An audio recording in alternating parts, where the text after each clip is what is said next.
the idea of order at Key West. She sang beyond the genius of the sea.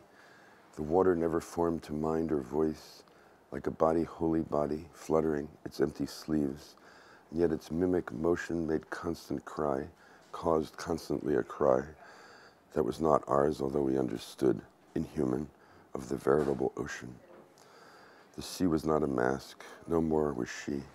The song and water were not medleyed sounds, even if what she sang was what she heard. Since what she sang was uttered word by word, it may be that in all her phrases stirred the grinding water and the gasping wind, but it was she and not the sea we heard. For she was the maker of the song she sang. The ever-hooded, tragic-gestured sea was merely a place by which she walked to sing. Whose spirit is this, we said, because we knew it was the spirit that we sought and knew that we should ask this often as she sang. If it was only the dark voice of the sea that rose, or even colored by many waves, if it was only the outer voice of sky and cloud and the sunken coral-watered walled, however clear, it would have been deep air, the heaving speech of the air, a summer sound repeated in the summer without end and sound alone.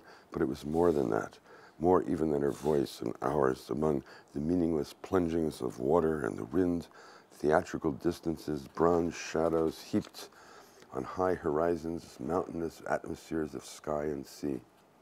It was her voice that made the sky acutest at its vanishing. She measured to the hour its solitude. She was the single artificer of the world in which she sang. And when she sang, the sea, whatever self it had, became the self that was her song, for she was the maker. Then we, as we beheld her striding there alone, knew that there never was a world for her except the one she sang and, singing, made. Ramon Fernandez, tell me if you know, why, when the singing ended and we turned toward the town, tell by the glassy lights, the lights in the fishing boats at anchor there, as the night descended, tilting in the air, mastered the night and portioned out the sea, fixing emblazoned zones and fiery poles, arranging, deepening, enchanting night.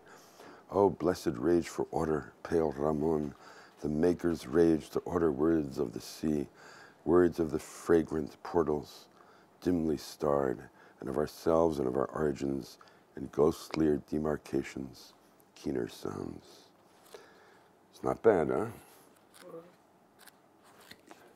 Good old Stevens. Well,